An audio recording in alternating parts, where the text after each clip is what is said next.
After her TV series, hindi pa rin nabakante ang schedule niya. Dahil naging busy naman siya para tapusin ang isa na namang Metro Manila Film Festival entry ng Viva, The Lastic Man. Sarah, marami ka ng achievements, di ba? Marami ka na-achieve sa buhay mo ngayon. Ano ba, sa tingin mo, yung pinaka-greatest achievement na nagawa mo ngayon? Greatest achievement? Siguro yung nakagawa ko ng album Yun. na naisama ko yung mga kantang gusto kong kantahin, yung To Love You More. I'll be waiting for you here inside my heart. I'm the one who wants to love you more. So, Coming Back, Siling. Saka, siyempre nakakatakot talaga kasi hindi nila ako kilala, maglalabas ako ng album, natatakot ako sa Viva kasi baka yung sales, diba? Pero yun nga, sa tulong ng aking pag-mall Diba? show, kailangan talaga sipag sa mall shows, diba? Ilang platinum yun? 5. 5 platinum. Wow. Yun nga, yun. Grabe. Yun, kaya sobrang, yung album na yun, memorable para sa'yo, di ba? Sana sobrang dami ng trabaho mo ngayon, may times ba na iniisip mo, hindi ka ba parang, feeling mo parang napapagod ka na, parang may times na parang, feeling mo, hindi mo na kaya to, ganito, ganyan. Wala bang, may ganun ba? Times na gano'n. May times ba na minsan iniisip mo na ako? Parang hindi na kaya ng katawan mo, parang gano'n. May mga trabaho bang sobrang gano'n? May mga time na gano'n na naisip ko na, shucks, paano kaya to concert bukas?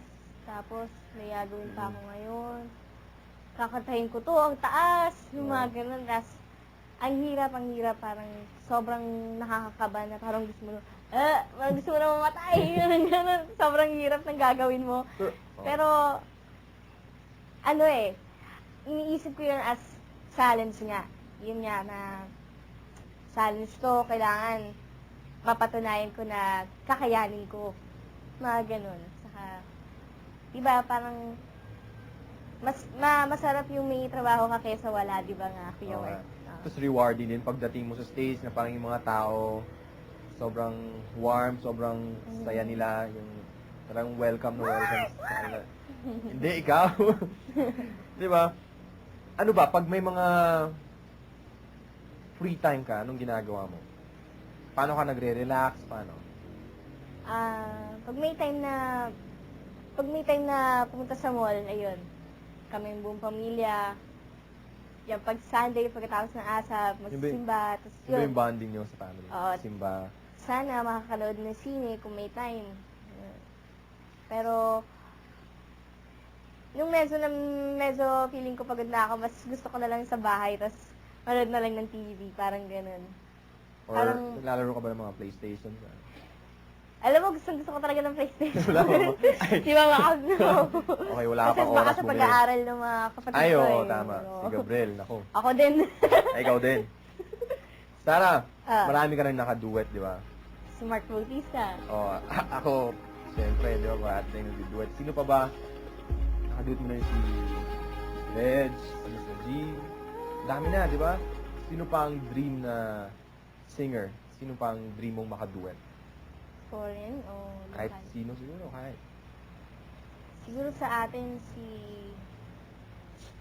Martin Rivera. Hindi pa ba? Hindi pa kayo nagkasama? Ay, sa ano natin? Sa Mga production na. natin. Pag sa concert, hindi pa, wala pa. Pero nakakaba din yan, nakakatakot din yun. Sa foreign, si Asher. Isang si Asher, Ay, pero oo, kasal siyempre. Asher, Brian McKnight. Oo. Sa babae, katakot si Marayo. Takot ako. Lin. Si Lin nakakatakot na, pero Sino yung mga hindi nakakatakot na lang? Ganun? Sino? hindi, ibig sabihin Mas nakakatakot. bata. Mas bata. Hilary Duff, yung mga mga ganun. ganyan. Sila Lindsay Lohan. Ayun. Sana ano pa mga dream mo sa buhay after nito? Ano pa yung gusto mong i-achieve sa buhay mo? Siyempre, gusto ko makatapos ng pag-aaral. Gusto ko talaga regular schooling talaga eh. Pero hindi na talaga kaya ng schedule na gano'n. So, kailangan talaga home study na lang. Pero, ayun nga, sisikapin ko talaga na matapos ko na yung high school ko.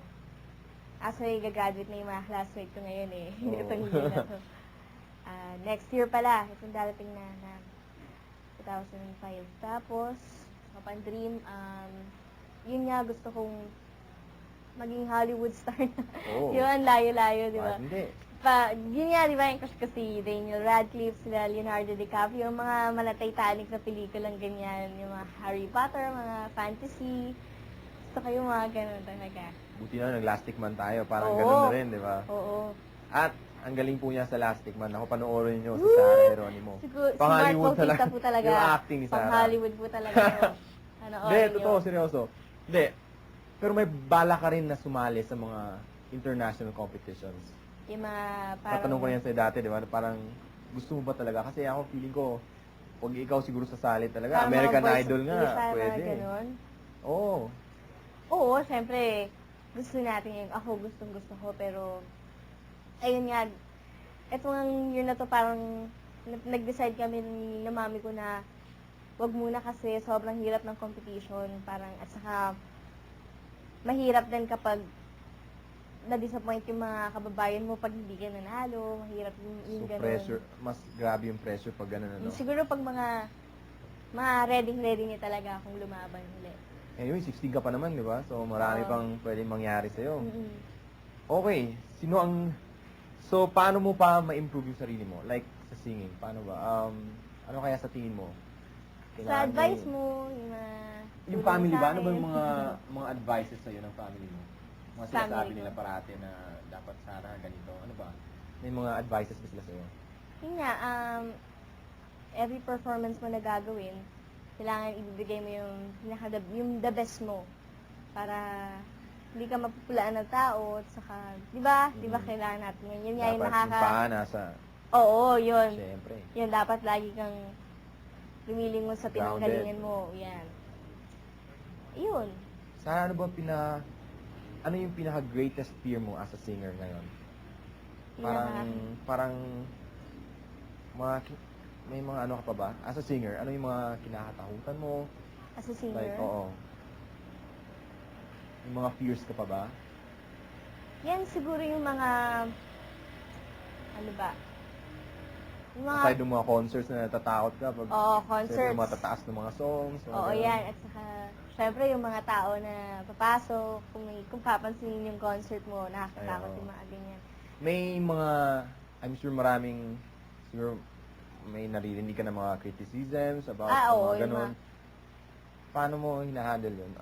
O yung mga ganun, syempre, nakakatakot yung mga may time na, About performance, mga o performance yung magpe-perform ka tapos medyo hindi ka kondisyon. Nakakatakot yung kasi yung expectation ng tao, dapat hindi nila magaling alam ka, na parang- medyo pagod nga, may Opo. sakit, na gano'n. Yun yung nakakatakot. Yun. Okay. Paano mo tinatanggap ang mga sinasabi ng mga critics sa'yo? Yun nga, tinitake ko yun as challenge nga para mag-improve pa ako. Mas lalo ako ma-inspire na pagbutihan yung ginagawa ko ngayon. Sarah, maraming nagsasabi na ikaw na daw yung susunod na Nora Honor in terms of singing. Anong masasabi mo? Bakit kaya yun yung comparison sa'yo, si Miss Nora Honor? Alam mo, pag nga sinasabi sa akin yung, hindi naman po, sobra naman yun. Kasi alam natin si Miss Nora Honor, sobrang ang dami niyang na-achieve na superstar. Alam mo yun, di ba kuya? Anong Oo, kuya. nakikita mo kay Miss Nora Honor na parang masasabi mo na siguro, oo nga, parang, parang gano'n. Ay ano, siguro yung tungkol sa masa,